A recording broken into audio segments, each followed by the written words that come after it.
I went to public school in New York and Brooklyn.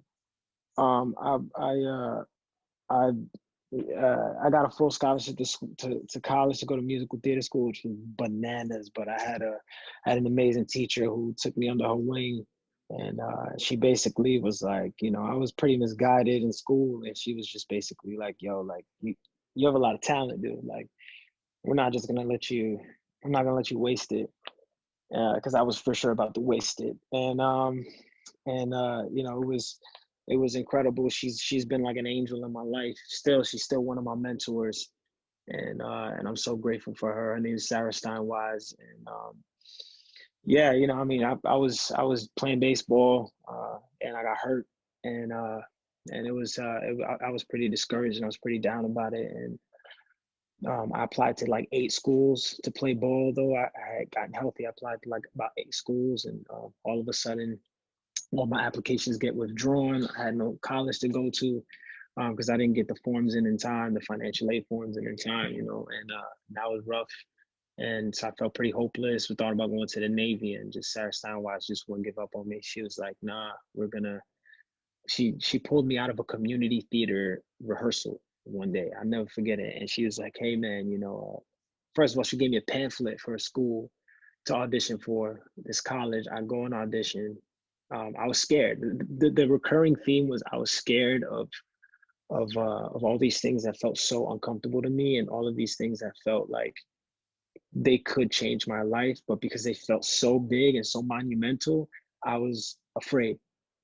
I'm just grateful for someone who was like, "It's okay that you're afraid. I'm not scared, so I'm gonna I can be that person. I can be the person you can lean on." And she was like my rock. And it was just it was incredible. Like I auditioned for the school, I got in, I couldn't afford it. She pulled me out of that rehearsal. She's like, "Yo, I'll give your name to the Jerry Seinfeld Scholarship Fund."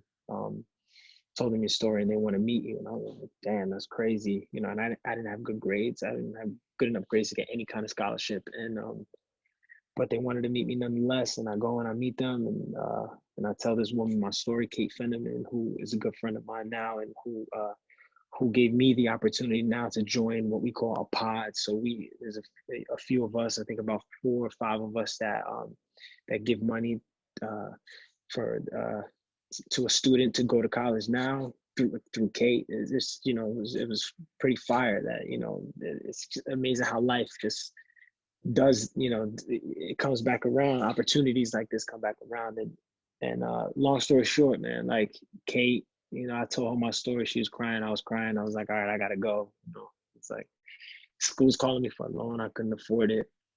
And like 2 days later, I told the school, "Hey, can you just give me one more day?" Didn't really know what I was gonna do with it, a day, but a couple hours later, after I hung up the phone with the school and the Kate calls me and she's like, "Hey, we want to pay for your school for all 4 years." And it was crazy. Like my life changed in an instant. I grew up in the projects. I grew up, poor. My household income was at least $30,000 a year, probably. I mean, it was it was tough, but I remember I had asked Kate. I said to Kate, I remember I said, "I don't need a handout. I don't need anybody to give me a handout. I just need a shot. I need an opportunity. My grades are not a reflection of me, and I won't let you down if you give me this opportunity." And they did. And grateful to God. 9 years after graduation, I'm starring in my first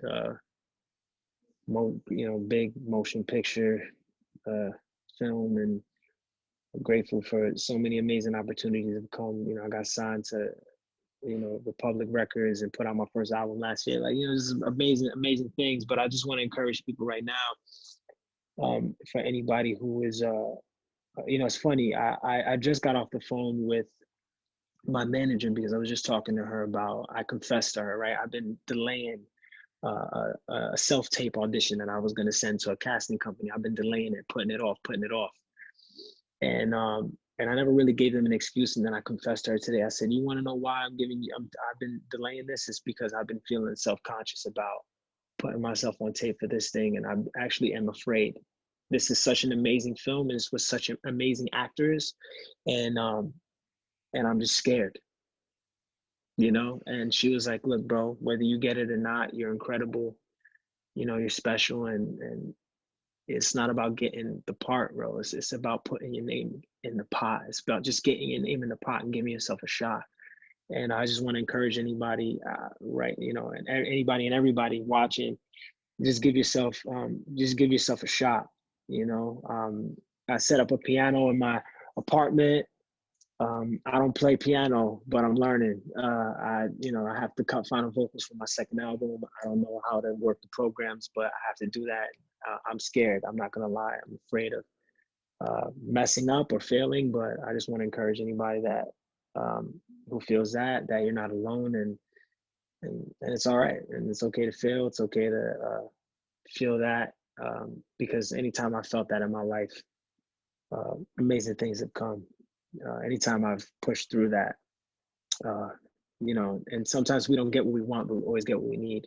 At least I've found that for myself. So I just want to leave everybody with that.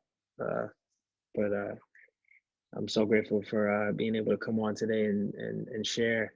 And opening act is incredible. And I remember I did a reading with Dominique Fishback a couple years ago, and it was pretty awesome. So thank y'all for all that you do, and for giving a chance to kids like me, you know, giving us a chance to be in the mix and see artists perform who we can look up to, and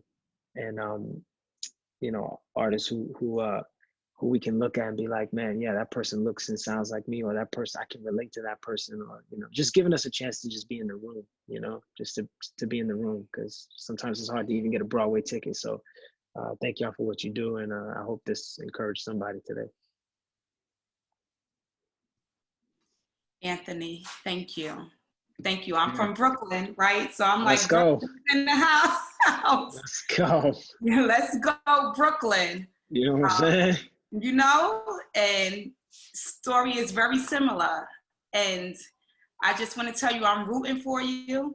Thank you for being transparent and laying your vulnerability on the line, because we will be afraid sometimes, right? But the acronym here is false evidence appearing real, right? And so thank you for showing us that we got to embrace our brilliance. You talked about mentorship. I think mentorship is essential for all young people. So shout out to that educator that took the time to invest in you, right? And that's what we're doing right now with our teaching artists, right? We need to show our young people and give them a reference that someone believes in you and you can do it, right? And so, and if you don't see the door, right, do it in the hallway. Just make it happen. Make it happen. The reality of it is sometimes your zip code will tell you that doors have been locked. But I tell young people all the time, do what you got to do. Kick the door open, show the world what you got, and eventually the doors will be unlocked. And so thank you. Thank you. You are a rock star. You're amazing. And keep making it happen. Thank you. That was such an amazing interpretation of that, of the word false. What is it? False evidence. Evidence appearing real. That's incredible. That's, I mean, that's, yo, you just crushed me with that. Thank you. Thank you for having me. I'm so way over time, but thank y'all. Thank y'all. Listen, all we got right now is time, right? And time is opportunity. Yeah. Well, thank you for this. Thank you for this opportunity, and thank you. And I appreciate y'all. All right. God bless. God bless. Later.